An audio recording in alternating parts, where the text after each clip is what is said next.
15년 만에 1차전을 모두 승리로 장식한 한국. 2차전에서도 새로운 기록 경신에 성공할 수 있을까요? 신민준 선수가 도전하는 제19회 농심신라면배 세계바둑 최강전. 오늘 해설을 위해 박정상 구단 나와주셨습니다. 안녕하세요. 안녕하세요.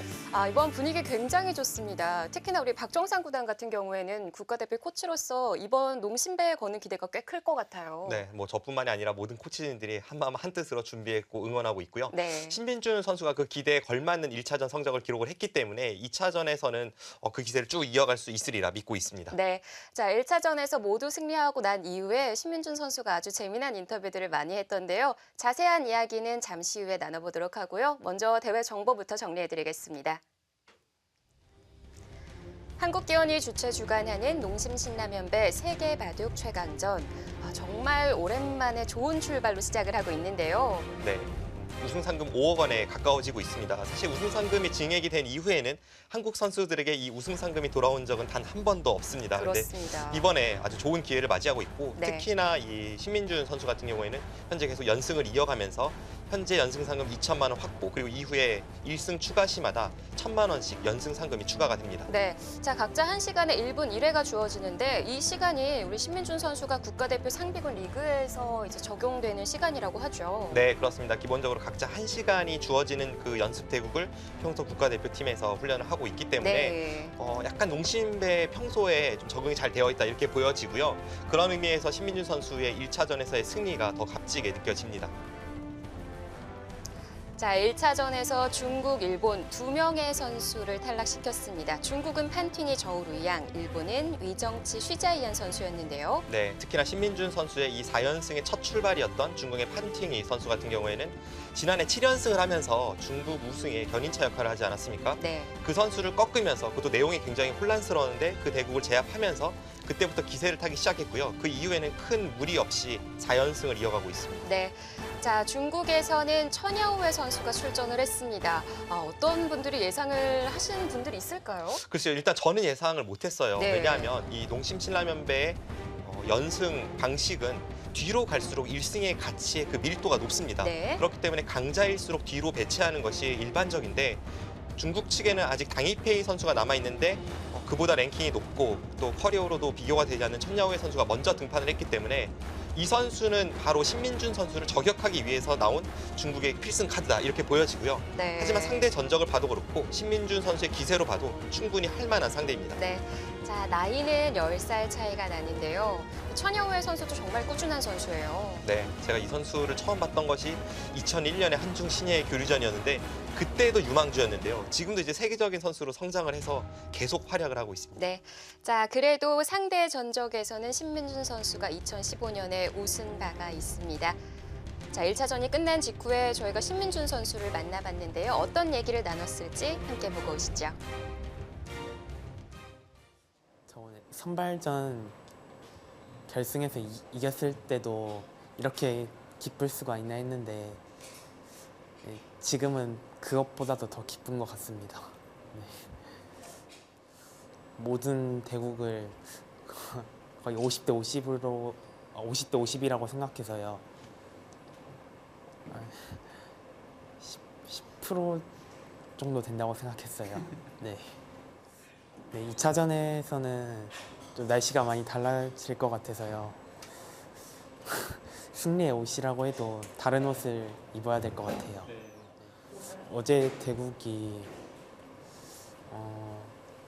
제 스스로 실력이 많이 향상됐구나라고 느낄 만큼 내용이 괜찮았던 것 같아요. 그래서 어제 대국이 가장 기억에 남아요. 굉장히 실리적이고요. 네, 안정감 있는 반면 운영으로 네, 상대를 까다롭게 하는데요. 네. 많은 준비를 해야 될 것 같아요. 네. 네, 이번에 잘했기 때문에 그냥 지금 평소처럼 국가대표 매일 나가면서 공동 연구하고 그런 식으로 훈련하려고 하고요. 대국에 임박한다면 천야위 선수 기보를 연구할 생각입니다. 최근에 1시간짜리 리그전을 많이 두었었는데요. 그게 많이 도움이 됐던 것 같아요. 네, 4연승을 거둔 직후에 신민준 선수라서 그런지 얼굴에서 광채가 나는 것 같아요. 네. 겸손한 듯 자신감 있는 인터뷰가 인상적이고요. 그렇습니다.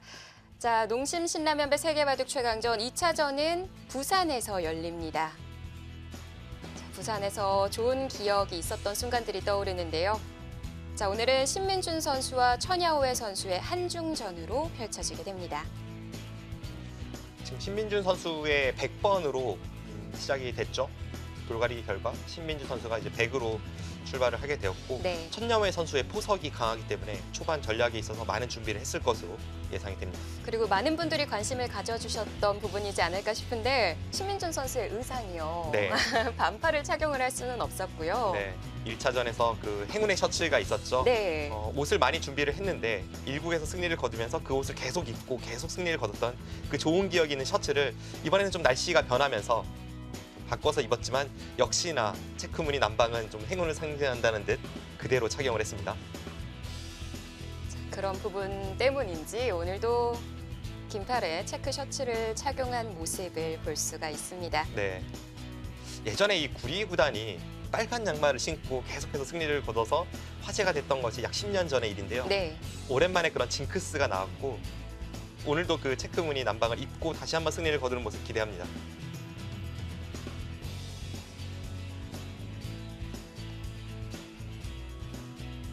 자, 5연승에 도전에 나선 신민준 선수. 그 인터뷰 중에 신민준 선수가 첫 대국을 할 때 대국 장소가 좀 생소하기도 했고 그래서 그런지 5분간 심장이 콩닥콩닥 뛰었다고 해요. 신민준 선수가 세계대회 개인전은 많이 출전을 했었죠. 물론 뭐 결승이나 준결승 무대를 밟은 적은 없지만 그런 개인전에서의 출전 경험과 농심 신라면배 같은 단체전 세계대회에서의 출전 경험은 분명 다르기 때문에 거기서 느껴지는 중압감, 압박감, 1국에서 굉장히 많이 느꼈다고 합니다. 그런데 역시나 한 판 한 판 이길수록 편안해질 수밖에 없고 그 부담감을 떨쳐내고 나서는 내용면에서도 훨씬 괜찮은 내용으로 승리를 계속 거둬가고 있기 때문에 오히려 오늘 대국 같은 경우는 천야오회 선수가 훨씬 부담이 되는 승부예요. 또 꼭 우리 한국의 연승을 막겠다라는 의지로도 내비쳐지는데요. 네. 편집이 됐기는 했습니다만 신민준 선수도 끝나자마자 당일회의가 나올 것을 예상했다고 해요. 그렇습니다. 사실 뭐 한국팀 관계자, 뭐 감독, 선수 누구나 다 다음 중국의 카드는 당일페이가 될 것이다 이렇게 예측을 하고 있었고 실제로 현장에서 인터뷰도 당일페이를 염두에 두고 인터뷰를 하고 있었다고 합니다. 그런데 이제 한국기원 홍보팀 직원이 이제 헐레벌떡 달려와서 다음 주자가 천야오회다라고 이제 발표 직후에 알려줬고요. 신민준 선수도 깜짝 놀랐죠. 반대로 이야기하자면 신민준 선수의 맞춤형 전략으로 천야오회 카드를 일찍 꺼내 들었기 때문에 오늘 신민준 선수가 승리를 거둔다면 1승 2차 이상의 그 가치가 있다고 보여집니다. 또 당일페이 선수를 아껴놓은 이유 중에 하나가 아마도 한국팀에 신진서 선수가 나오게 될 때 이제 그때 당일페이 카드를 꺼내 들겠다 이렇게 판단한 것으로 보여지거든요. 예전에 LG배 준결승 그리고 얼마 전에 있었던 중국 리그에서 연달아 신진서 선수를 당일페이 선수가 꺾었기 때문에 당일페이 선수를 후반에 좀 아껴놓는 그런 전략입니다. 네. 자, 역시 취재 열기가 뜨겁습니다. 많은 취재단이 몰려서 신민준 선수와 천야오회 선수의 대국을 촬영하는 모습을 실시간으로 볼 수가 있는데 사실 기억이 가물가물해요. 그게 벌써 15년이 된 건지. 그 1차전 싹쓸이 말씀이시죠? 예. 박영훈 구단이 2002년에 한창 이제 월드컵으로 뜨거웠던 그 해에 1차전 중국에서 벌어진 1차전에서 4연승을 기록을 했었고요. 그때 뭐 중국의 구리 구단이나 일본의 장시 구단을 꺾으면서 4연승을 했던 기억이 벌써 15년 전이라 저도 믿기지 않습니다. 네. 특히나 이런 논스톱 경기에 있어서 기세를 탄다. 이 말의 중요성을 신민준 선수의 인터뷰를 보면서도 느낄 수가 있었는데 네. 이 삼국 저우루이 양을 완벽하게 제압하는 자신의 모습을 보면서 내 바둑이 이렇게 성장을 했구나라는 걸 느꼈다고 하잖아요. 농심배는 반해적인 요소가 상당히 많은 것으로 저는 이제 판단이 되고요. 신민준 선수도 밝혔듯이 1국에서는 굉장히 긴장이 됐지만 한 판을 이기면 일단 최소한 자기 몫은 했잖아요. 그것도 중국 선수를 꺾었단 말이죠. 그러면 다음 대국부터는 편안한 마음으로 임할 수 있고 상대 대국자는 부담을 느끼고 그런 채로 계속 대국을 치르기 때문에 평소에 이렇게 보면 농심배에서는 연승도 많고요. 이번에 신민준 선수가 대국 내용에 있어서도 1국은 조금 내용이 좋지 않았지만 2국부터 4국까지는 굉장히 좋은 내용을 가져갔던 이유이기도 합니다. 특히나 뚜벅뚜벅 걸어가면서 그 상대의 조그만한 실수, 그 빈틈을 파고드는 거에 있어서는 정말 백미 중에 백미지 않았나라는 생각이 드는데 네. 그런 부분이 신민준 선수의 장점이기도 하고요. 제가 보는 신민준 선수의 가장 큰 장점은 일단은 그 승부처에서 날카롭습니다. 그 예전에는 조금 굼뜬 면이 있었는데 한때 이세돌 구단에게 사사하면서 거기서 뭔가 날카로움을 갖추었고요. 이 선수가 어떨 때 보면 좀 안정감은 떨어지지만 그 승부처에서 아주 번뜩이는 날카로움이 있어서 한순간에 승세를 구축하는 그런 날카로움은 굉장히 뛰어납니다. 근데 천야회 선수의 장점도 사실은 좀 그런 면이라고 볼 수가 있고요. 이 선수는 자신의 형태는 굉장히 단단하게 구축을 하면서 상대의 작은 빈틈을 찔러가는데 굉장히 능하기 때문에 뭐 한때는 한국 기사 킬러였던 적도 있고 네. 이 선수의 그 안정감은 대단합니다. 뭐 지금 한때라는 말도 하셨는데 네. 저는 지금도 이어지지 않나라는 생각도 들어요. 제가 이제 한때라고 말씀드린 것은 원래 최철한 구단의 정말 엄청난 킬러였거든요. 그랬죠. 근데 최철한 구단에게 계속 이기다가 요즘 계속 져요. 네. 그래서 이제 한때라는 말을 붙였습니다. 저는 계속 이어진다라는 말을 왜 드렸냐면 네. 아무래도 우리 한국 랭킹 1위는 박정환 구단이잖아요. 네. 그런 박정환 구단이 가장 까다로워하는 기사로도 꼽기도 했고 네. 또 실제로도 성적도 좋고요. 네. 천야회 선수와 박정환 구단이 뭐 전체 성적으로 놓고 보면 큰 차이가 나지 않는데 이제 천야회 선수가 중국을 뭐 대표하는 선수이긴 하지만 사실 중국의 천야회급은 많거든요. 저우리 양도 있고 뭐 그 외에 뭐 여러 명 있잖아요. 터자 네. 씨, 탄셔 하도 많다 너무 보니까 많죠. 한국의 1인자 박정환 선수라면 허재를 제외한 중국 기사는 좀 확실히 제압해야 되지 않느냐 하는 측면에서 보면 천야회에게 조금 약했던 것도 사실입니다.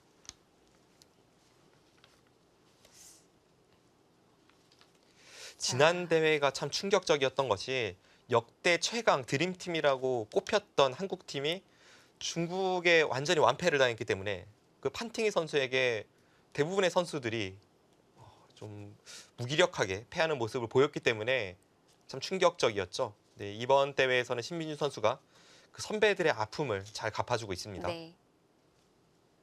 특히나 선봉에 있어서도 부담이 될 법도 한데 신민준 선수가 목진석 감독님이 좀 고민할 것 같아서 내가 먼저 나가겠다라는 말을 했다고 하잖아요. 네, 그 1차전 1국이 벌어지기 전에 한국팀이 모여서 사실 출국 전부터 여러 차례 논의는 있었고요. 이제 결국 1국을 출전할 수 있는 기사가 신민준 선수 아니면 김명훈 선수라고 이 대표팀 내에서도 계속해서 이제 논의 중이었습니다. 모든 선수가 같이 동행을 했는데도 불구하고요. 네, 그래서 결국 결론은 어떻게 났냐면 당시의 컨디션에 따라서 김명훈 선수가 될 수도 있고 신민준 선수가 될 수도 있다. 이게 결론이었고요. 그 1차전이 벌어졌던 중국 선양 현장에서 거기서 이제 결국은 최종적으로 신민준 선수가 자원 등판을 했죠. 신민준 선수가 천야회 구단의 바둑을 많이 놔보면서 공부를 하겠다라는 말을 하기도 했는데 그래서일까요? 오늘 걸쳐 왔는데도 불구하고 대꾸를 하지 않았어요. 이것은 약간 천야회 맞춤형 전략이라고도 볼 수 있을 것 같고 네. 물론 이제 좀 더 상황을 봐야겠습니다만 받아주는 수가 더 많이 사용이 되긴 했었죠. 물론 이제 저 걸치는 수가 없는 것은 아닙니다. 그런데 신민준 선수가 생각하기에 천야회 선수가 이제 걸칠 때 받는 것은 누구나 예측하는 변화이기 때문에 그에 대한 맞춤형 포석을 들고 나왔을 것이다 라는 생각으로 6번째 수부터 반발을 들어갔습니다.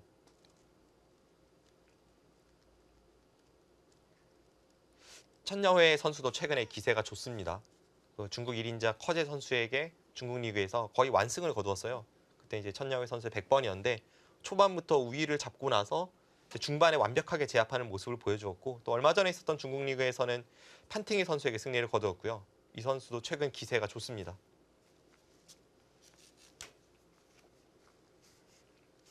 저는 이 끝나고 난 직후에 기보를 보면 대부분 천야회 구단 같은 경우에는 미세한 승부도 많았고요.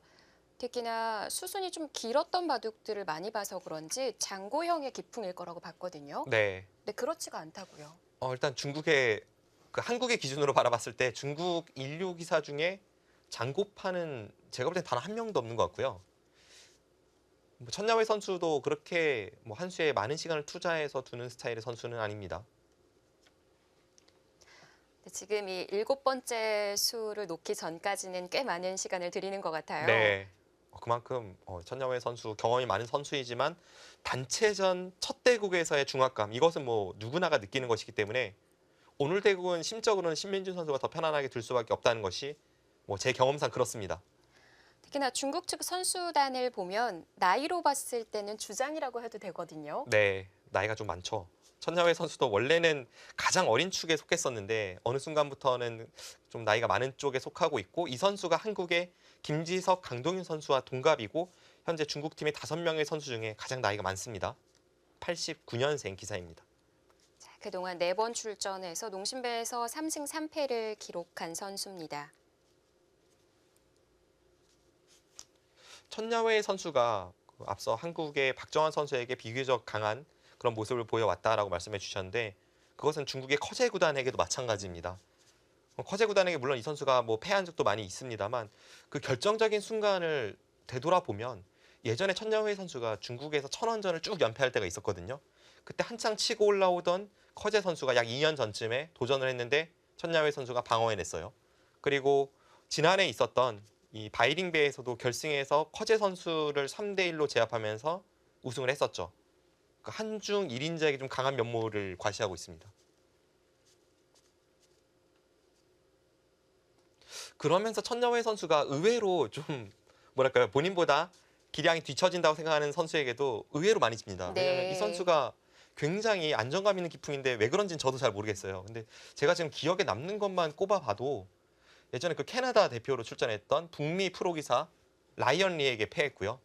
그리고 중국 내 자국 내 시합에서 이 선수가 제 기억에 후이칭 그 아마추어 7단에게 패했습니다. 또 한국의 지금 안정기 선수가 지금 프로지만 네. 연구생 시절에 천야회를 꺾었죠. 그런 식으로 아마추어 선수에게도 자주 패하는 모습을 보여왔습니다. 네. 뭐 국가대표 코치이시다 보니까 이런 경우, 이런 케이스를 자주 보셨을 것 같은데 어떻게 해석을 해볼 수 있을까요? 아니요. 근데 천야회 선수는 제가 지금 해석이 안 되는 것이 이 선수가 원래 힘바둑으로 마구 휘두르거나 아니면은 뭐 안정감보다는 기세를 중시하는 선수이거나 했다면 이게 말이 되는데요. 이 선수는 기본기가 굉장히 탄탄하고 안정감 있는 기풍인데도 불구하고 그런 성적을 기록했기 때문에 왜 강자에게 강하고 약자에게 약한 그런 면모가 있었는지 저 좀 의아합니다. 네. 신적인 부분이 아닐까 싶기도 하고요. 직접 물어봐야 될 것 같아요. 약간 이 선수가 평소에 대국할 때 이 선수가 직접 그렇게 이야기한 적은 없지만 제가 10여 년간 이 선수를 쭉 이제 봐왔던 그 느낌으로는 천야회 선수가 좀 자신감이 넘치다 보니까 가끔 상대를 경시하는 면도 분명 있어요. 아마 그런 심리적인 요인이 아닐까 싶기도 합니다. 네. 자, 고민 끝에 찾아낸 수가 아래쪽을 붙여오는 수인데요. 지금 배석에서 저 아래쪽 붙이는 수가 많이 사용되지는 않아요. 보통이라면 역시 뭐 이쪽을 협공을 가거나 아니면 바로 백이 손을 뺐기 때문에 양걸침을 하거나 네. 이런 쪽으로 많이 포석이 흘러가는데 지금 장면에서 이 아래쪽 붙인 수는 많이 등장하지 않습니다. 맞고 받을 때 이렇게 있고 여기서 흙이 받아야 한다면 백이 이곳으로 벌리면서 협공을 하기 때문에 이 형태는 백이 좀 이상적이라고 보여집니다. 모양이 잘 어울렸죠. 물론 이런 식으로 단단하게 자신의 형태를 구축하고 두는 것도 뭐 천야회 선수의 기풍이라고 볼 수도 있습니다만 이런 포석이라면 왠지 백이 나쁘진 않아 보입니다.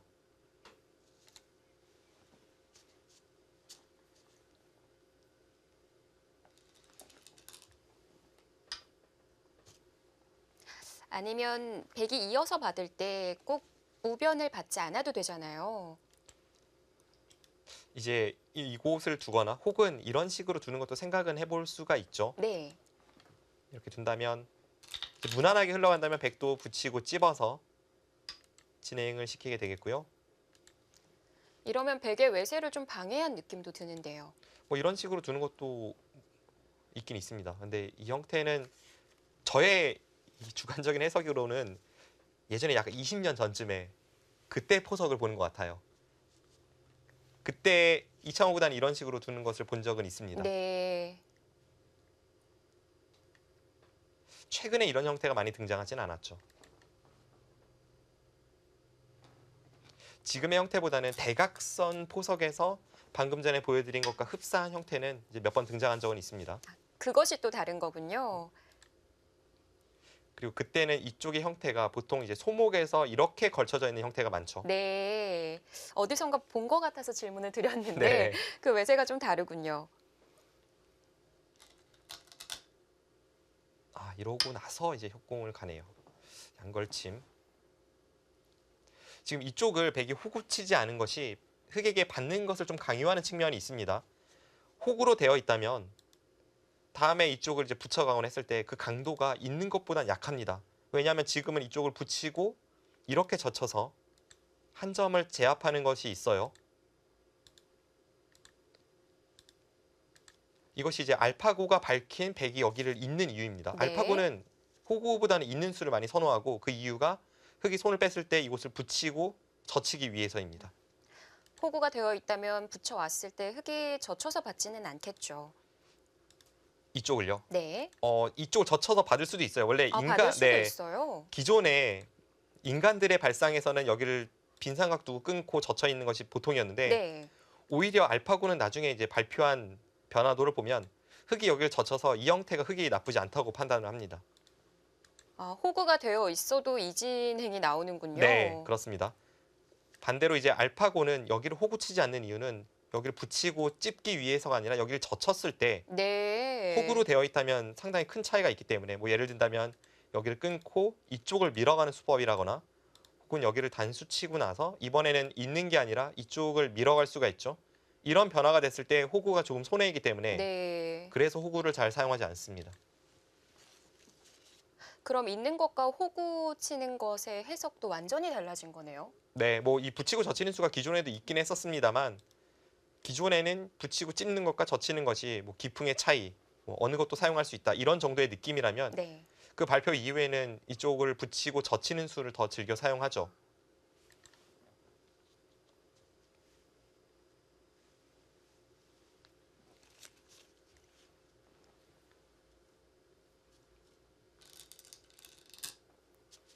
네, 저렇게 양걸침을 당했을 때 보통 어느 쪽을 붙여야 할지 조금 고민이 되는 그런 장면이 많잖아요.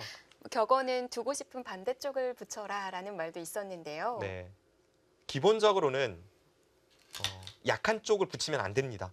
더 강한 쪽으로 붙여가야 합니다. 지금은 이쪽에 있는 백돌이 여기에 있는 백돌보다는 좀 더 강하잖아요. 네. 이 백돌이 흑에게 압박을 주는 게 이 백돌이 이쪽 흑돌에 압박을 주는 것보다 강합니다. 그럼 이 한 점이 좀 더 약하다고 보고 약한 쪽에 반대편을 붙이는 겁니다. 그게 아주 일반적인 그런 대응 방법입니다. 물론 이제 항상 그런 것은 아니지만 그 이론을 따른다면 대략 한 7, 80%는 맞습니다. 그런 이론은 왜 나오게 된 걸까요? 이쪽을 붙였을 때 예전에는 여기를 두면 이런 식으로 처리가 많이 됐었죠. 네. 요즘은 좀 찾아보기 힘든 모양이에요. 네. 이렇게 하고 나서 협공을 갔을 때 반대편을 두고 나서 협공 가는 것보다 그 약한 돌을 압박하면서 형태를 구축하는 게 더 좋다는 거죠. 그리고 아무래도 돌을 이렇게 부딪혀 가다 보면 지금도 그렇습니다. 여기를 붙였기 때문에 흙이 젖히고 이렇게 붙이는 순간 이쪽의 돌들이 안정을 취하잖아요. 그러면 이 돌이 안정을 취하거나 이 돌이 안정을 취할 수 있는데 약한 돌을 안정을 취하지 못하게 놔두는 편이 맞기 때문에 네. 약한 돌이 아닌 상대적으로 좀 강한 쪽으로 붙여가는 것이 옳습니다. 좀 성동격서의 의미가 될 수도 있을 것 같고요. 결국은 이제 지금 붙여간 쪽이 아닌 반대편을 노리는 거죠.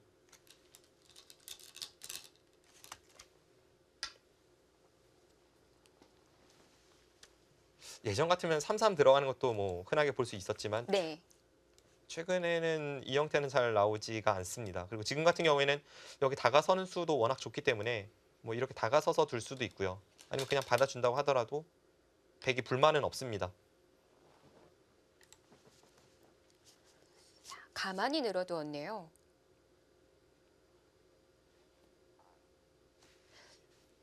최근에 많이 나오던 변화는 피했습니다. 여기를 붙이고 백도 그냥 귀를 받고 이렇게 이었을 때 흑이 여기를 한 칸을 띄어서 다음에 이쪽 나와 끊는 것을 노리는 것이 최근에 나오는 이 형태의 어떤 해석이었는데 오늘은 가만히 늘었네요. 네. 가만히 늘게 된다면 이제 백은 맞고 흑은 이쪽을 두 칸을 벌리거나 혹은 이런 식으로 둬서 이제 진행을 시키게 됩니다.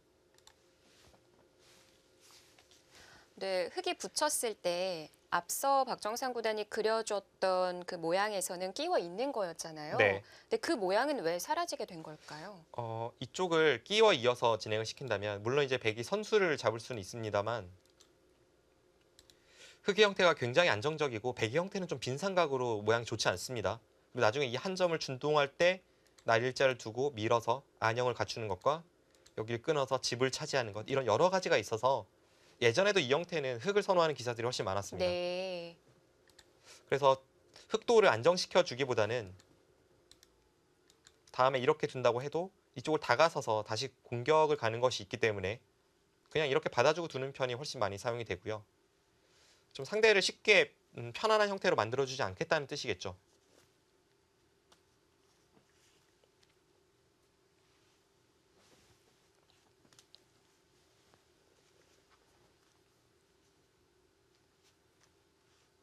자, 이번에는 네, 막는 자를 주어가고요. 신민준 선수의 얘기를 들어보니까 아무래도 비교되는 상대가 강하게 그려져 있잖아요. 입단 동기이기도 하고 신진서 선수와 양신으로 비교가 될 수밖에 없는데 그런 부분에 있어서 작년까지는 꽤 많은 스트레스를 받았다고 해요. 네. 라이벌로 항상 불리우는데 그 라이벌이 워낙 잘 나간다면 그럴 수밖에 없죠. 근데 반대로 생각을 해보면 신민준 선수는 뭐 신진서 선수도 마찬가지고요. 서로 이제 상대가 있기 때문에 라이벌이라고 불리우는 그런 상대가 있기 때문에 더 노력을 할 수 있고 더 분발할 수 있고 평소에도 더 노력을 게을리하지 않는 그런 어떤 계기가 되는 것 같습니다. 네.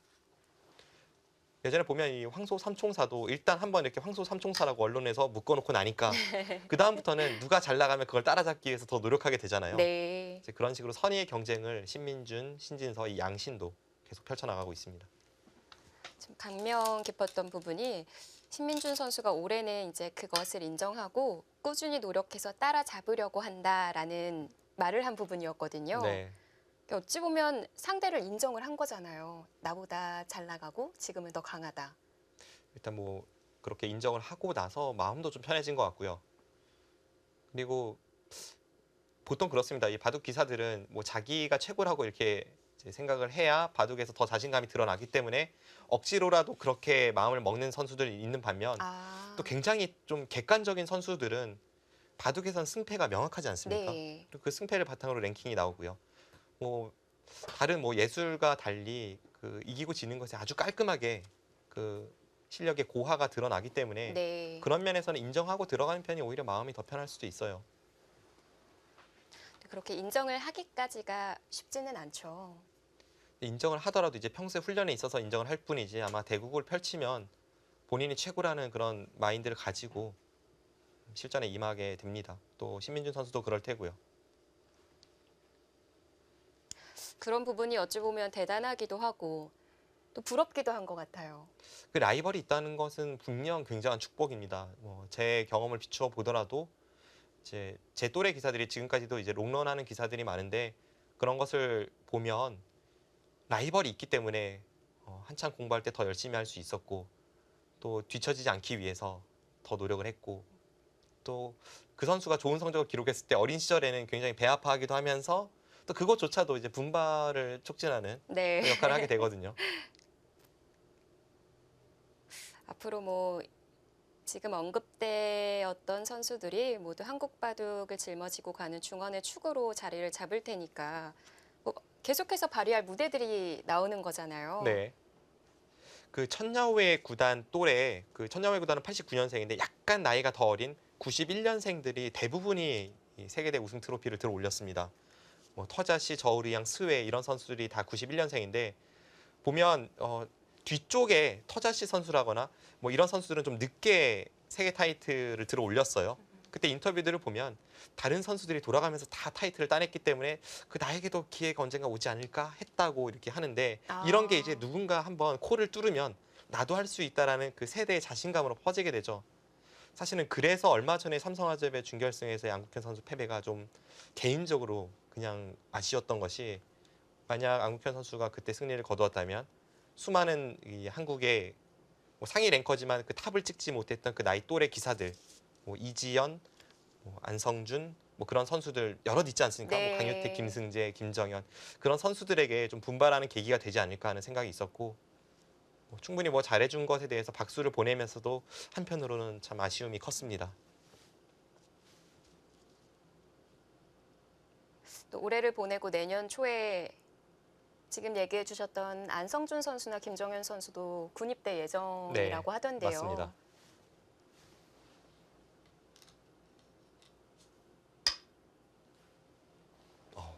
자유로운 발상이네요. 지금 좌측에 두 점이 끊어지는 게 있는데 받질 않았죠. 가볍게 보는 건가요? 여기를 끊으면 흑은 그냥 이쪽으로 공격을 가서 뭐 이런 그림이 충분하다고 판단을 하는 것 같습니다. 실제로 이렇게 두었을 때 이제 백이 여기를 끊는 게 더 가치가 있는지 여기를 벌리는 게 가치가 있는지 좀 애매합니다.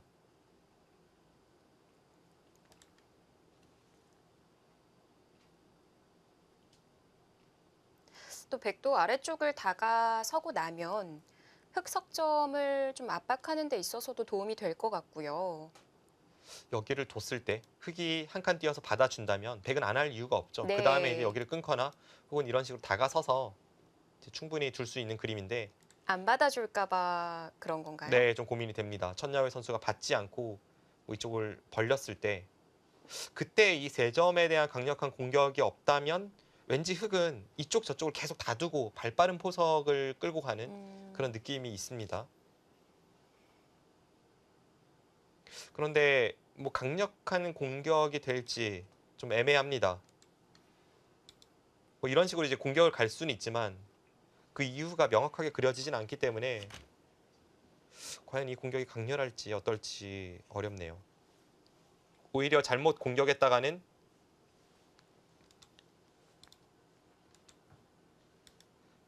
그냥 일감으로 그려봤을 때 이런 식으로 변화가 된다면 반대로 이 백돌이 약해지면서 흑이 자연스럽게 중앙으로 탈출할 수가 있습니다. 네. 무턱대고 공격을 해오기는 아래쪽 우측의 백도 좀 얇으니까요. 네. 아니면 한 발 좁혀서 나를자 정도라면 공격이 안 되는 걸까요? 여기를 두고 받을 때 이렇게 날일자요. 네. 이 수는 뭐 잡으러 가는 공격이나 그런 것은 아니고 좀 단단하게 안정적으로 공격을 간다면 이 수도 가능합니다. 단지 이제 흑도 그냥 받아줘서 이 다음은 공격이 쉽게 되진 않겠죠.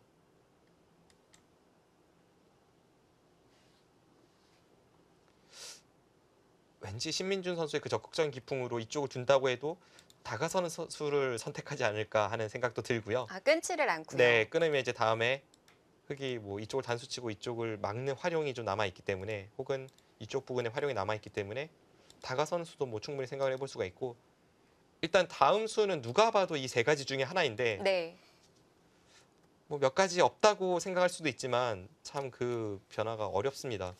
앞서 말씀드린 대로 여기를 다가섰을 때에는 흑이 받지 않고 벌렸을 때 그 다음 공격에 대한 것까지는 좀 확실하게 읽어둬야 하기 때문에 그 선택에 있어서 시간을 드리고 있습니다. 항상 해설자분들이 얘기를 해주시다 보면 마지막에 한 자리를 꼽아준 자리가 있거든요. 네, 근데 그 자리가 제일 좋아 보이는 것 같아요.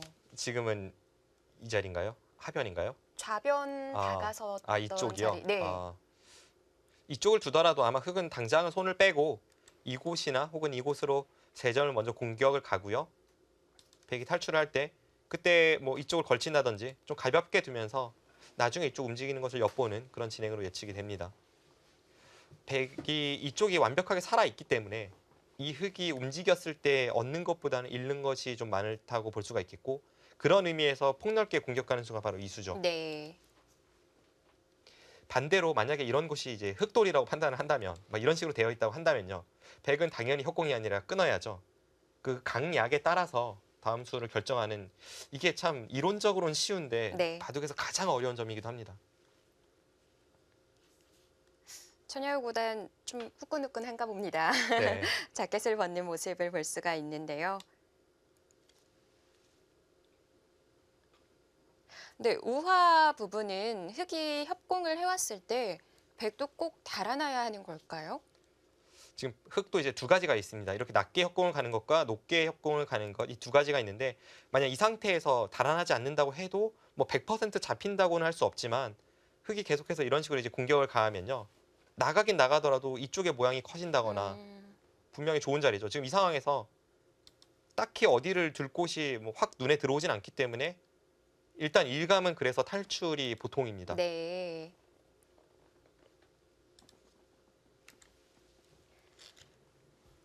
자, 신민준 선수의 선택은 과연 어디일까요? 자, 언급되었던 세 자리일지 아니면 새로운 수를 찾아냈을지 잠시 후에 확인해 보시기 바랍니다.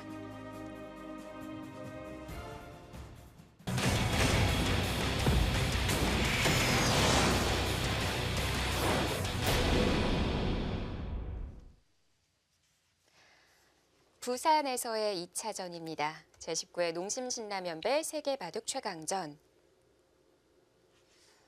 자, 신민준 선수가 4연승을 거둬주면서 우리 다음 주자들은 아직 한 명도 만나보지를 못하고 있는데요. 네. 그 외의 선수들을 보면 전체 선수들의 랭킹이 다 올랐더라고요. 지금 이제 신민준 선수 외에도 한국의 김명훈, 김지석, 신진서, 박정환 이 선수들이 지금 출전을 하고 있는데요. 네. 일단 뭐 박정환, 신진서, 김지석 한국 랭킹 1, 3위 선수들이 모두 이제 포진이 되어 있고 김명훈 선수가 한때 가장 컨디션이 좋은 그런 신예 기사 중에 한 명이었는데 최근에 약간 주춤하긴 하지만 이 선수도 뭐 전투력이나 어떤 그 기세 면에서 한 방을 분명 터뜨려 줄 수 있는 선수이기 때문에 네. 이번 한국팀의 진용은 정말 화려합니다. 1차전 때에 비하면 그래도 랭킹을 2계단 더 끌어올렸고요. 뭐 박정환이나 신진서 선수도 점수가 더 많이 올랐더라고요. 네. 선수들이 최근에 전체적으로 좀 컨디션이 좋은 선수들로 구축이 되어 있습니다. 네. 자, 신민준 선수의 선택은 하변이었습니다. 네. 이건 이제 다음 공격을 어떤 식으로 판단하고 있을지 그게 좀 궁금한데요. 만약 쉽게 둔다면 여기를 벌렸을 때 그냥 이 날일자를 하나 교환을 해두고 그 다음에 다른 큰 곳으로 향하더라도 뭐 이런 식으로 다가서서 이쪽 침입을 본다든지 혹은 그냥 안정적으로 이렇게 굳히고 둔다든지 이렇게 두더라도 긴 바둑이고 뭐 백이 나쁘다고 보여지진 않습니다. 백도 나중에 이쪽으로 침입을 해서 이제 공격 가는 것이 있죠. 네. 근데 당장은 좀 불만인 것이 이렇게 공격을 가는 순간 넘어가긴 넘어갔어요. 그런데 흙이 이렇게 그냥 평범하게 두고 나서 보면 나중에 이쪽을 띄었을 때 오히려 백이 약해지는 면이 있고 또 하나는 이쪽 부근의 약점이 백도 좋은 자세는 아닙니다. 그래서 여기를 날짜로 갔을 때에는 공격의 의미보다는 한 번 정도 이제 흙의 형태를 누르고 나서 다른 큰 곳으로 향할 때 뭐 그런 느낌으로 두어 가야 합니다.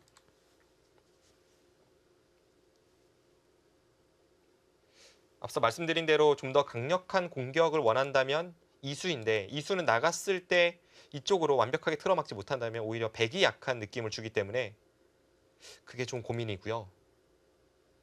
흙이 뭐 받아준다면 이것은 백도 불만이 없습니다.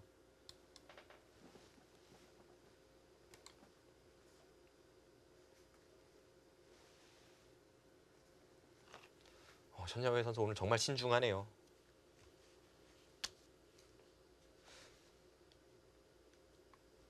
이쪽을 받을 확률이 높다고 이제 생각되는 것이 흐름으로 봤을 때 그런데요.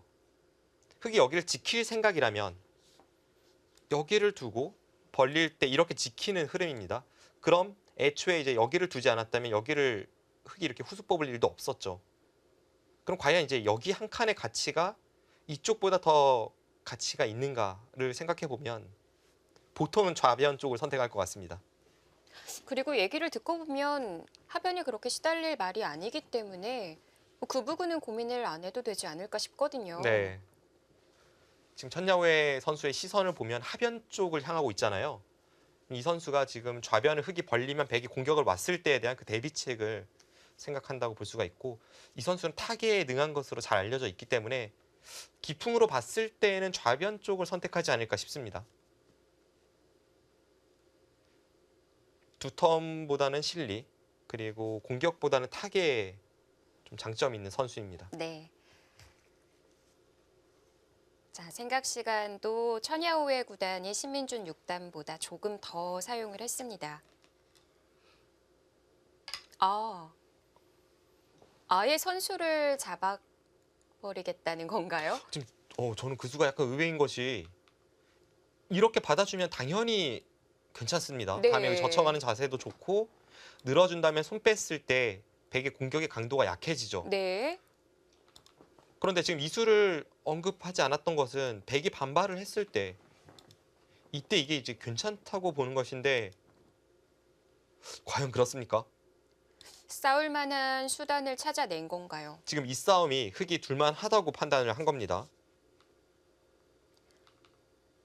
일단 흑의 강수가 터져 나왔습니다.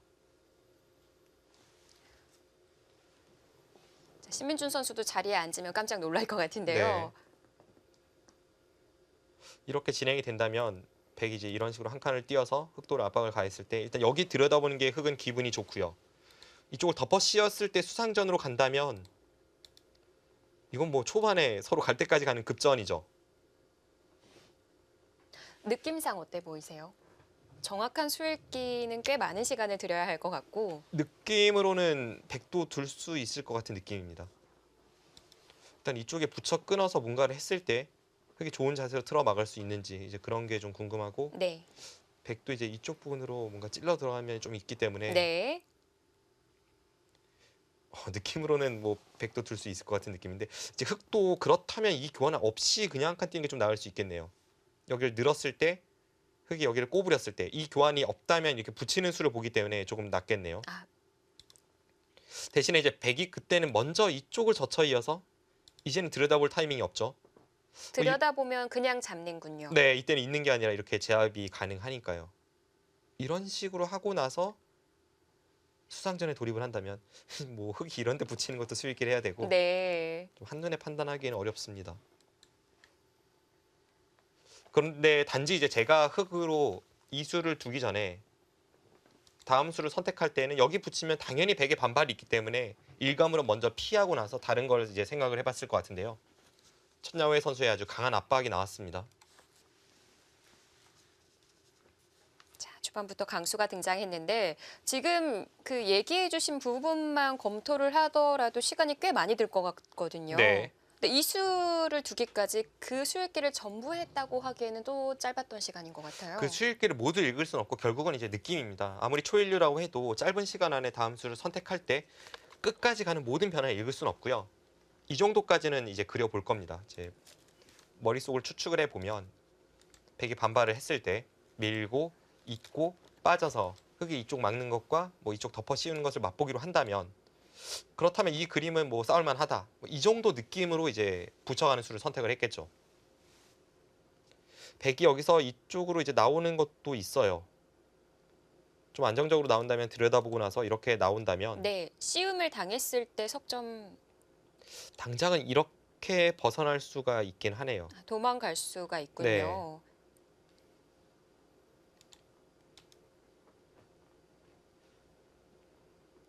지금 이런 그림으로 반발을 하지 않을까 싶습니다. 신민준 선수도 상대가 해달라는 대로 받아주는 기풍은 전혀 아니기 때문에 원래 이제 강렬하게 좀 다음 수를 선택하는 것으로 유명하고 네. 여기서 뭔가 반발이 나와서 초반부터 급전이 되지 않을까 예측합니다. 네. 자, 아직까지 자리하지 않은 모습이었고요.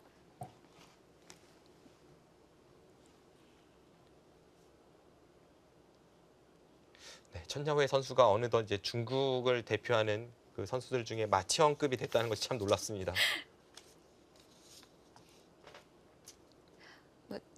중국으로 치면 80년대생 기사가 거의 없는 것 같은데요.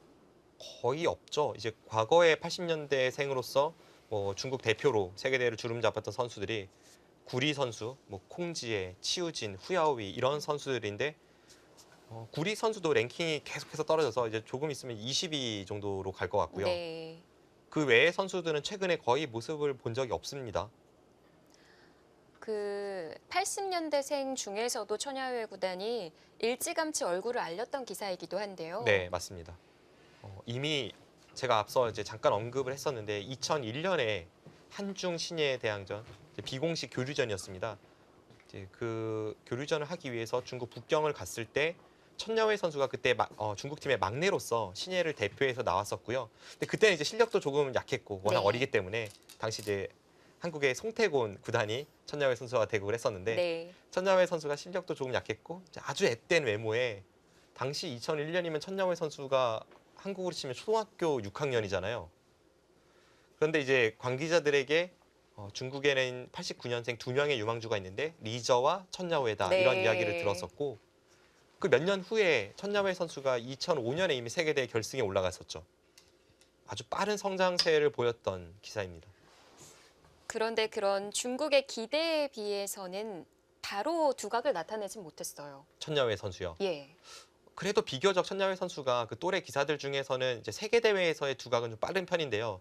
2005년에 이창호 구단을 제압하고 이 선수가 LG배 결승에서 구리 선수와 맞닥뜨렸습니다. 네. 2005년이면 이 선수가 우리식으로 이제 고1의 나이잖아요. 고1의 세계대회 결승 가는 선수가 많지는 않으니까 물론 그때 이제 천야회 선수가 굉장한 아픔이 있었죠. 2대 3으로 패하면서 세계대회 첫 우승은 한참 뒤로 8년이나 미뤄집니다. 네. 그 2005년 LG배 결승 진출하기까지 대국했던 선수가 이창호 구단과 박정상 5단이 적혀 있네요. 아닙니다. 잘못된 네, 건가요? 잘못된 것 같고요. 네. 그때 이제 제가 그 LG의 8강까지는 갔었는데 제가 중국의 박문효 선수에게 패했고 그 박문효 선수가 4강전에서 천야회 선수에게 패했습니다. 네. 자, 신민준 선수도 역시 반발을 해 갑니다. 네, 신민준 선수가 받아줄 것 같진 않았어요. 근데 이 정도 싸움에 있어서 그냥 감각적으로 가능할 것 같다 생각해서 두어가는 정도의 싸움은 아니지 않나요? 네, 지금은 좀 뒤에 읽었겠죠. 근데 읽는다 하더라도 뭐 알파고가 아닌 이상 모든 걸 완벽하게 읽을 수 없기 때문에 그 느낌으로 어느 정도는 판단을 해야 되고 앞서 말씀드린 대로 뭐 이 정도의 진행에 있어서 지금 하나 이 찝는 교환은 나빠 보이지 않습니다. 네. 다음에 붙여갈 때 좀 더 행마가 나오죠. 이곳을 두고 잇고 나갔을 때 다음에 이렇게 붙여서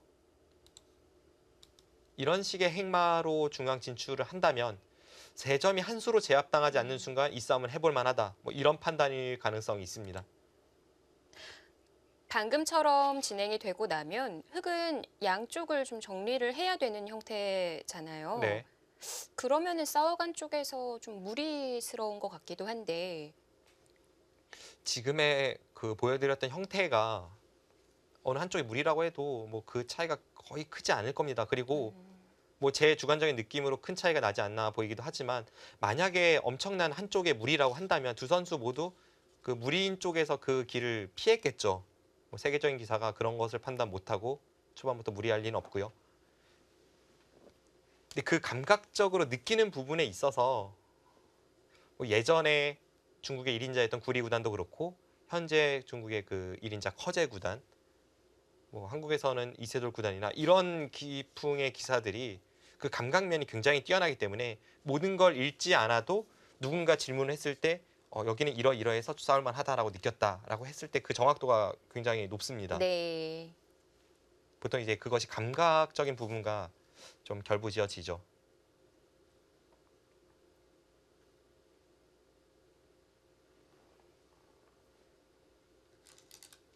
신민준 선수가 어떤 지금은 좀 단수를 네. 아껴요. 저 수는 조금 자중했습니다. 여기서조차 흙이 싸운다면 지금은 방금 전보다 좀 더 좋은 싸움으로 이끌어갈 수 있습니다. 왜냐하면 방금 전의 싸움은 여기와 이 교환이니까 여기 치중이 있었잖아요. 네. 그런데 흙이 여기서 밀어간다면 백은 당연히 이 교환 없이 가만히 느는 편이 훨씬 행마가 좋고 흙이 여기서 싸운다면 이렇게 늘 수는 있는데 이렇게 늘었을 때는 이 치중이 없으니까 백도 뭐 이쪽을 둔다든지 했을 때 좀 더 좋은 자세가 될 가능성이 있습니다. 네. 어차피 중앙 단수가 없더라도 한 점은 제압당하지 않는 거군요. 네, 지금은 뭐 축 장우는 아니기 때문에 이렇게 나간다면 딱 이 백도홀에 걸리게 되죠. 문제가 없네요. 네. 흙이 이런 식으로 뒀을 때에는 이제 앞서 여기를 단수 쳐두지 않은 그런 교환이 좀 말을 할 수는 있죠. 이렇게 된다면 흙은 이제 뒤에서 돌려치는 형태가 됩니다. 네. 이런 형태가 됐을 때 신민준 선수가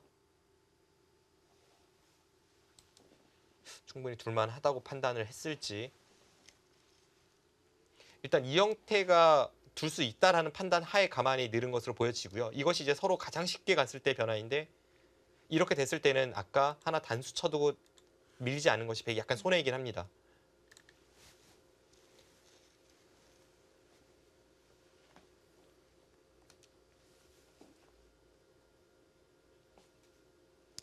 자, 처녀의 구단도 이 장면에서 바로 싸워갈지 아니면 타협의 길을 선택할지 둘 중에 하나인데요. 일단 처음 붙여간 기세로 봐서는 싸워갈 것 같기도 하고요. 그런데 이제 상대도 한 번 참았는데 그 네. 참은 걸 인정 안 해주고 더 강하게 뒀을 때에는 어떤 역습에 휘말릴 수 있기 때문에 네. 지금 장면에서는 좀 고민이 깊어질 것 같습니다. 아, 그래서 프로 기사들이 싸울 것 같다가도 항상 타협되는 이유가 그 이유군요. 네, 그렇죠. 일단은 신민준 선수가 먼저 한번 참았잖아요. 상대가 참았는데 여기서 더 강하게 뒀을 때는 아까 처음 형태에서 전투가 벌어지는 것보다는 분명 흑의 형태가 별로 좋지 않거든요. 근데 그럼에도 불구하고 이제 싸움을 선택을 할지, 싸움을 선택한다면 지금 이 수밖에 없습니다. 이렇게 뒀을 때 또 하나 이제 백이 좀 가볍게 처리한다면 다른 곳을 두다가 이쪽은 그냥 호시탐탐 노리더라도 흑이 한 번 더 이쪽을 가일수해서 잡는다면 약간 발이 느린 느낌도 있기 때문에 네. 형태가 뭐 굳이 좋다고까지는 말씀드릴 수 없습니다. 그렇다면 신민준 선수의 여기 느는 수가 여기를 단수치고 쉬어가는 이 진행으로 갔을 때를 제외하면 다른 건 다 둘만해요. 그리고 이 진행은 어렵습니다. 판단이 좀 어려운데 신민준 선수는 충분하다고 보고 뒀을 겁니다. 이렇게 본다면 이 찝는 수가 지나가는 길에 그냥 뭐 대충 한 교환이 아니라 확실한 응수 타진이었네요. 여기를 호구 쳤다면 여기를 끊어서 내려서는 게 선수였잖아요. 그렇다면 백이 여기를 단수치고 싸웠을 때 여기 치중을 방비하는 효과가 있고요. 네. 실전처럼 뒤로 이어서 가만히 느르는 이 진행이 되었을 때는 아까 같은 타협이 되었을 때 여기서 이제 백이 먼저 끊을지 하나 나가줄지는 좀 어렵습니다만 네. 이런 식으로 되었을 때 지금은 나중에 여기를 다가섰을 때 치중이 있는 효과가 있습니다. 아, 지금 장면은 아래쪽에 여기를 내려서는 게 아무런 가치가 없기 때문에 네. 이렇게 하고 찝었다면 흑은 귀를 이어주질 않죠. 그래서 응수 타진을 하고 나서 흑이 이을지 호구 칠지에 따라서 단수 치고 막을지 그냥 늘지를 결정했던 것으로 풀이가 됩니다. 예, 한 수 한 수의 수순들도 그렇고요. 다 의미가 담겨져 있어요. 네, 이렇게 해설을 듣지 않으면 그냥 넘길 법한 그런 자리들이거든요. 보통 시간 연장책이 아니라면 이런 선수 교환을 그냥 하지는 않죠. 어떤 의미가 숨어 있습니다. 초반부터 평소에 자주 등장하던 형태가 아니기 때문에 두 선수가 좀 수순이 굉장히 느리게 진행이 되고 있고요. 두 선수의 압박감도 굉장합니다만 저도 오늘 굉장한 압박감을 가지고 지금 해설에 임하고 있습니다. 네. 그게 바로 지금 우측 상단에 나오는 저 실시간 스코어. 네, 지금 현재 50대 50이 떠 있는데 앞으로 이 바둑에 있어서 이 박정상 구단이 조율을 해주실 거죠? 네, 네, 제가 해야 되는데 좀 부담도 되지만 일단 뭐 저도 한창 현역이던 시절에 나름 형세 판단에서는 좀 자신감이 있었기 때문에 열심히 한번 해보도록 하겠습니다. 그 제가 부담을 느끼는 부분은 이제 최근에 워낙 인공지능이 득세를 하면서 네. 인공지능이 보는 형세 판단이 모 사이트에서 실시간으로 나오거든요. 이런 것도 하나의 재미 요소가 될 것 같아요. 그 바둑 팬분들께서 그 사이트에 접속을 하셔서 현재 그 알파고 다음으로 강하다고 추정이 되고 있는 네. 중국의 모 인공지능이 내리는 형세 판단과 저의 형세 판단을 비교하면서 박정상 별거 없구나 이렇게 생각하시는 것도 하나의 흥미 요소가 될 수 있을 것 같습니다. 아마 이미 비교를 하고 계실 수도 네, 있어요. 괜찮아요. 어쨌든 저는 지금은 50대 50으로 봅니다. 네, 인공지능이라면 지금 이 두어 간수에 있어서 좀 스코어가 많이 왔다 갔다 하지 않았을까 싶어요. 초반 같은 경우에는 보통 이제 백이 한 52% 정도 느낌으로 시작을 하는데요. 덤이 7집 반일 때죠. 네, 보통은 이제 그렇게 풀이를 많이 하고요. 52%에서 한 수 둘 때 뭐 53, 51 뭐 이런 식으로 아주 자잘자잘하게 이렇게 승률 기대치가 떨어지는 경우가 있고 얼마 전에 있었던 그런데 이런 건 있습니다. 그 인공지능이 실력 자체는 강하지만 뭐 신진서 선수나 이쪽 선수들에게 물어봤을 때 간혹 아주 이상한 경우도 있다고 해요. 그래서 대부분은 완벽하지는 않군요. 대부분은 이제 정확하지만 완벽하진 않다 이런 평가가 있었고 그리고 그 얼마 전에 있었던 이 몽백카페에서 한국의 박정환, 박영훈 선수가 아주 좋은 소식을 들려왔잖아요. 네. 근데 그 대국도 당시에 중국의 인공지능이 실시간으로 그 승률 기대치를 표시를 했었는데 당시에 보면 중반전에 박영훈 구단이 한 63%로 우세하다가 한 수 두니까 48%뭐 이렇게 떨어지기도 합니다. 네. 그 중반전에 있어서는 간혹 그렇게 그 인공지능 판단에는 아주 이상한 수다라고 판단되는 수가 인류 기사들에도 등장을 합니다. 그 부분이 결과적으로 정확했던 게 아니었던 건가요? 그 많은 선수들의 공감을 이끌어내긴 했는데 네. 근데 그 인공지능이 사실은 어느 정도까지 믿어야 할지 저도 잘 모르겠어요. 왜냐하면 알파고처럼 완벽한 모습을 보여줬던 인공지능이 있는 반면 간혹 버그성, 패배를 당하는 인공지능입니다. 그리고 현재 뭐 중국의 인공지능과 일본의 인공지능이 알파고 다음으로 강하다라는 평가를 받고 있는데 네. 이제 얼마 전에 있었던 그 화성시 바둑 대축제 행사에서 보면 그 딥젠고가 신진서 선수에게 패하죠. 가장 업그레이드된 버전인데 신진서 선수에게 패했고요.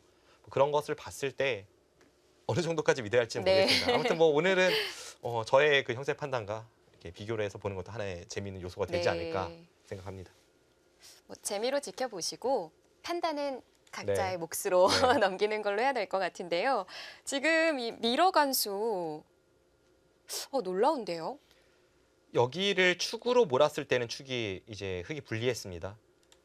그래서 지금 흙이 여기를 축으로 몰지 아니면 단수축을 씌워서 버릴지 이런 여러 가지를 남겨둔 채 여기를 밀어가서 네. 백이 쉽게 행마하기를 조금 불편하게 만드는 그런 의미가 담겨 있고요. 늘어준다면 당연히 득이죠. 늘어준다면 흙이 뭐 이렇게 한 칸 띄어서 두었을 때도 그렇고 이 교환이 손해일 리는 없습니다. 백도 늘지는 않을 것 같아요. 둔다면 젖혀가야 되는데 네. 여기서 천야회 선수가 어떤 생각일지는 좀 궁금합니다. 일단 이 민수 교환 자체가 백이 여기를 뒀을 때는 조금 무겁게 만드는 의미가 될 수 있기 때문에 아, 도움이 안 되는 거군요. 여기를 끊었을 때는 도움이 되고요. 네. 백이 협공했을 때는 크게 도움이 되진 않습니다. 네. 끊었을 때는 이쪽을 백이 끊고 나갈 때 이렇게 두 점을 잡으면 이 돌은 지금 없습니다. 지금 양쪽이 끊어져서 흙이 좀 곤란한 형태가 될 수 있는데 미리 이 교환이 있다면 백이 이쪽 부분을 끊는 것을 미리 방비한 그런 효과가 있죠. 그래서 이렇게 처리가 된다면 이것은 뭐 흙도 끊었을 때는 자세를 잘 잡았다라고 볼 수가 있는데 하지만 다가왔을 때는 도움이 안 되는 거고요. 네, 그렇습니다. 뭐 예를 든다면 이런 식으로 모양을 정리하고 나서 백이 여기를 다가선다면 원래는 이수와 이수의 교환이 없을 때는 뭐 아래쪽으로 좀 가볍게 이렇게 탈출할 수 있지만 지금은 이 두 점이 끊어졌을 때 그 가치가 훨씬 크기 때문에 여기서 이 교환은 정말 말도 안 되는 손해거든요. 그래서 좀 무거운 측면이 있습니다.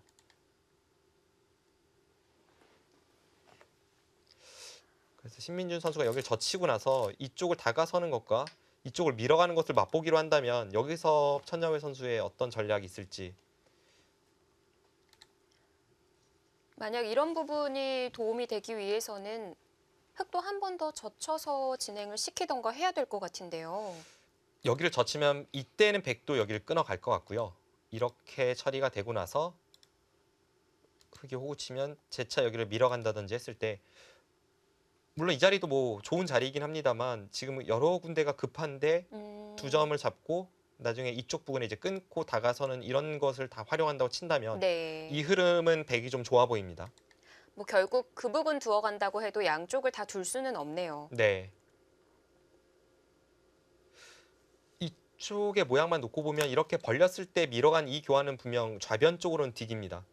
그런데 여기를 밀어갔을 때 젖히면 젖혀서 또 젖히면 여기를 끊어서 이건 흙의 형태가 좀 무너지죠. 지금 여기 약점이 있어서 지켜야 되는데 늘어간다면 조금 흙의 모양이 무너진 느낌이 있습니다. 네.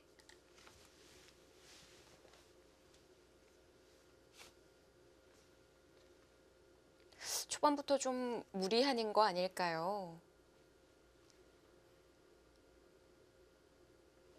뭐 일단 신민준 선수가 지금의 진행에서 못 둘 이유는 전혀 없어 보이고요. 일단 지켰습니다. 받아주었습니다. 역시 타계 천야회 선수답게 상대의 공격을 크게 두려워하지 않는 그런 모습을 보여주고는 있는데 네. 이런 진행이라면 과연 이 붙여놓은 교환이 없는 것보다 이득인가? 그건 좀 생각해 볼 필요가 있겠죠. 이것이 전부 없었을 때에는 백이 날일자 정도의 공격이었는데 일감으로는 이렇게 밀어가는 것이 훨씬 더 강렬한 공격으로 보여집니다.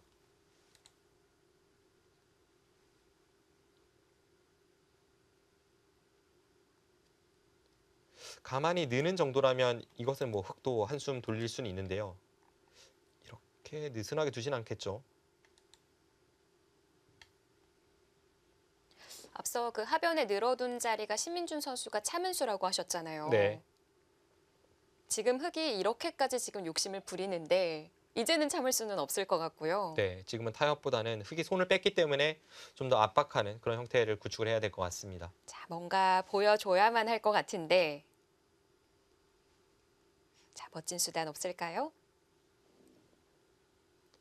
일단 여기를 밀면 다음에 흑의 수가 오히려 더 궁금해요. 여기를 지금 젖히고 재차 젖혀가는 것이 있기 때문에 흑도 형태가 자유롭지 못하고요. 이쪽을 지키면서 중앙 탈출은 거의 불가능합니다.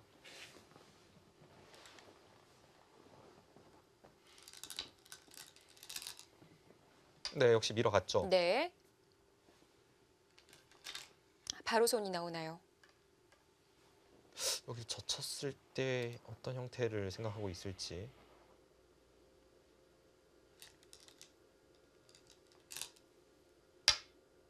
앞서 보여주신 그림대로 그려질까요? 근데 그 그림은 흑이 불만일 것 같습니다. 이렇게 됐을 때 여기서 흑이 이쪽을 늘지 못하면 일단 불만이고요. 늘어가는 게 가장 어렵습니다. 늘어간 다음에 이제 여기를 끊으면 하나 꼬부리고 받을 때 이쪽을 단수 치고 여기서 이제 살 수 있는가가 중요해지겠죠. 그럼 여기 젖혀 있고 백이 잡으러 오면 이쪽 붙이는 수를 좀 읽어야 되는데 네. 뭐 가능할 것 같기도 하고요. 그런데 최소 백이 이런 곳을 하나 젖혀 놓는 순간 흑이 완벽하게 뭐 사는 자세는 잘 나오지는 않을 것 아, 같고 재밌네요. 네, 지금 이쪽 붙이는 것도 안에서의 사활이 복잡합니다. 네. 느낌으로는 백이 들 수는 있을 것 같아요. 그럼 흑이 이제 두 점을 떼어주면서 뭐 이런 식으로 살아야 된다는 이야기인데 이렇게 된다면 뭐 백도 못 둘 이유는 없어 보입니다.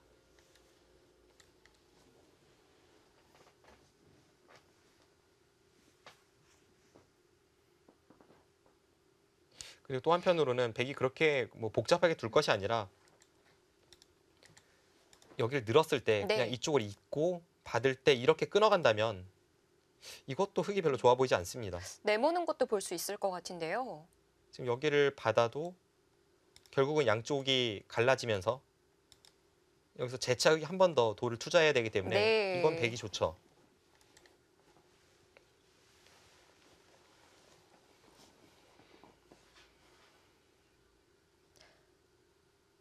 여기서 그냥 안에서 사는 수단을 찾는다면 살긴 살 수 있는데요.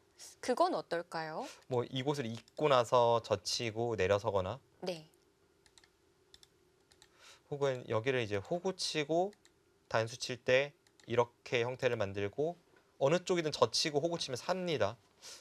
어차피 산다면 있는 게 좀 더 낫겠네요. 네. 있고 뭐 이런 식으로 이제 사는 형태가 생각이 나는데 글쎄요 뭐 백도 뭐 못 둘 이유는 없어 보입니다. 근데 현실적으로 보면 아마 이런 선택을 하지 않을까 싶어요. 아까 이쪽 호구 치는 것은 흑이 워낙 좀 곤란에 처할 수 있기 때문에 그런 쪽 그림을 그려봐야겠네요.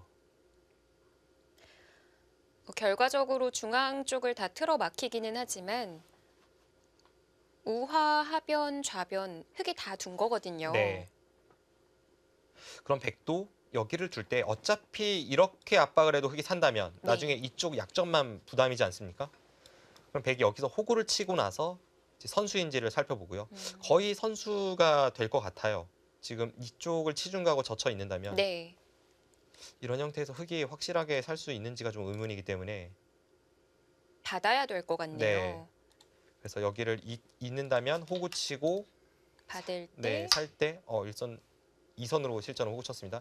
이쪽을 받을 때 이렇게 받거나 지금은 좀 여유가 있기 때문에 뭐 흙이 이런 데를 내려서서 이제 받는 것도 생각해 볼 수 있고요. 네. 이렇게 받을 때 백이 뭐 이쪽도 좋은 자리이고요.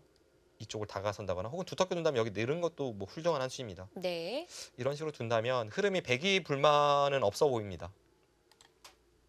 근데 지금 호구라면 백도 호구 쳤을 때 선수가 될까요? 지금은 이렇게 호구 치는 수는 좀 생각하기 어렵죠. 지금 여기로 호구 치는 순간 흙 모양 자체가 이미 살아있기 때문에 예. 여기를 호구 쳤을 때는 이렇게 단수 친다고 아까 말씀을 드렸었고요. 집으로는 잇고 느는 것보다 흙이 약간 손해인데 앞서 말씀드린 대로 이으면 여기를 호구 칠 수 있기 때문에 천야오의 선수도 약간 그 집의 손해를 감수하고 이런 진행을 선택하지 않았나 싶네요. 네. 약점을 남겨두는 쪽으로 택한 거군요. 대신에 이렇게 된다면 뭐 중앙 쪽 약점이 있어서 백이 봉황이 필요하지만 하변만 보면 흙이 두 집 내고 간신히 살았습니다.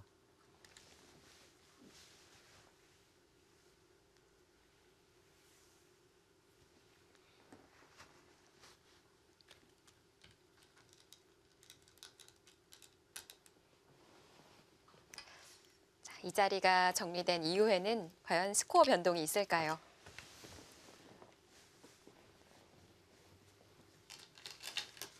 자, 백은 두터움을, 흙은 실리를 얻게 됐습니다. 자, 오늘 초반은 역시 각자의 기풍대로 끌어가는 바둑이 되어가고 있는데요.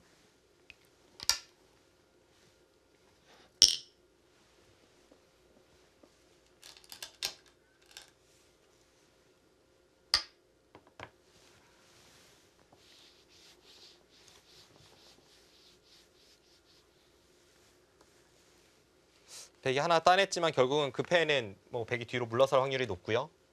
아, 바로 스코어가 변동이 됐네요. 네. 54대 46으로 백 쪽의 점수를 더 주셨습니다. 네. 흐름이 백이 좀 괜찮아 보입니다.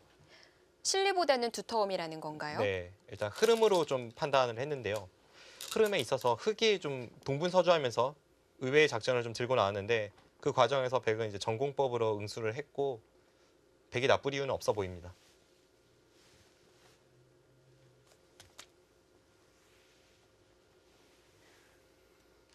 자, 각자의 입맛에 맞는 포석이지만 해설을 하는 박정상 구단도 백 쪽이 조금 더 활발해 보이지 않나라는 평을 했고요. 이제 오늘 대국의 승자는 내일 일본과의 대결인데 현재 이야마 유타와 이치리키료가 도전기를 두고 있거든요. 네.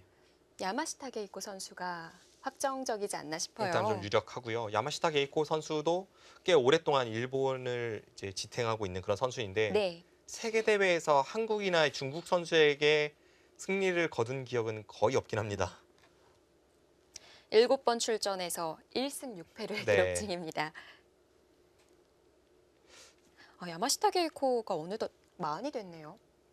그렇습니다. 처음에 이제 2000년쯤인가요? 1999년, 2000년 이쯤에 일본의 괴물 신인이 나타났다. 이런 소문이 한국 바둑계에도 퍼졌고 네. 실제로 초창기에 한국과 일본의 신예기사 교류전에서 야마시타 게이코 구단이 거의 진 적이 없습니다. 그 한국에 당시 잘 나가던 뭐 안조영, 목진석 뭐 이런 당시의 한국 신예 강자들에게도 아주 좋은 성적을 기록을 했었는데 하도 이제 한국 신예들이 많이 지다 보니까 가장 어린 막내를 출전을 시켜서 야마시타 게이코에게 교류전 첫 패배를 안긴 선수가 지금의 원성진 구단입니다. 아, 그랬군요. 이런 얘기 정말 오랜만에 듣는 것 네. 같은데요. 웬만해서 다른 기사인데 이 야마시타 게이코 선수가 그 무릎 꿇고 대국하는 모습을 제가 참 멋있게 봤었거든요. 어느덧 40이라니 참 빠르게 지나가는 것 같네요. 처음에 이제 일본 바둑에 엄청난 광풍을 몰아쳤던 것이 그 야마시타 게이코 선수가 이제 신예 강자로서 뭐 괴물 신인이라는 별명으로 불리울 때 그때 이제 자주 두던 포석이 흙으로 5에 5를 많이 뒀어요. 참 추억의 착점인데요. 네, 5에 5를 두고 뭐 외목을 둔 다음에 특이하게 이렇게 귀를 구축해 나가는 그런 걸 많이 봤었는데 뭐 최근에는 그런 포석을 많이 들고 나오진 않고요. 네. 그리고 굉장한 힘바둑이기 때문에 특히 이제 한국 선수가 야마시타 게이코 선수를 상대할 때 객관적 전력에서는 좀 앞선다고 볼 수가 있지만 그 한 방을 절대 무시해서는 안 됩니다.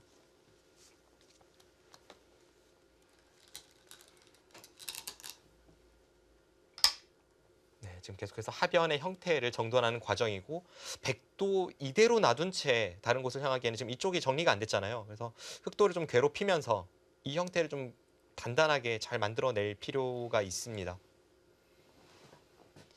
일단 백의 주문은 빨리 여기를 하나 따내 달라는 거죠. 그래서 이쪽 부분으로 약점을 지키고 나서 그 다음에 형태를 좀 보고 있습니다. 그 다음에 막아서 살게 된다면 네. 도움이 되는 건가요? 이렇게 둔다면 집으로는 백이 젖혀 이은 것보다는 좀 더 크게 살았는데 네. 여기 따내는 게 선수가 되면서 흙이 이쪽 늘었을 때 이 약점이 사라지는 효과가 있죠. 집보다는 두터움이라는 거군요. 네, 지금 아래쪽에서는 흙이 3집 날 것이 네. 한 5집이 났기 때문에 2집 손해인데 여기 하나 따내는 것이 선수냐 아니냐의 그 가치는 그 이상으로 판단을 할 수 있을 것 같아요. 뭐 지금의 흐름에서도 백이 실수는 없습니다. 네. 어차피 굴복당할 자리인데 왜 이렇게 버텨가나 했더니 두터움을 얻기 위한 공방이었군요.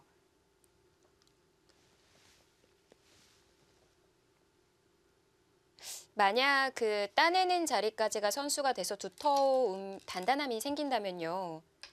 백이 아까 그 중앙 부근 두어가는 자리, 그래도 두어갈까요?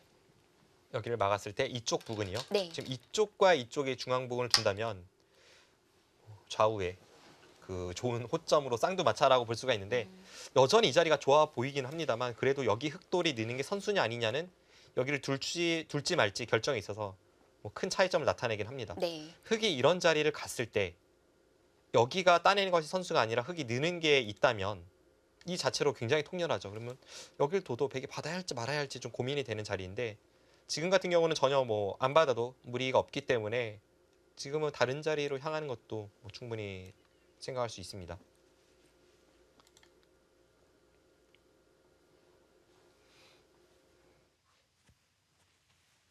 자, 하변에서는 얼추 정리가 다 됐습니다. 앞으로 손을 뻗어가는 자리는 어디가 될까요?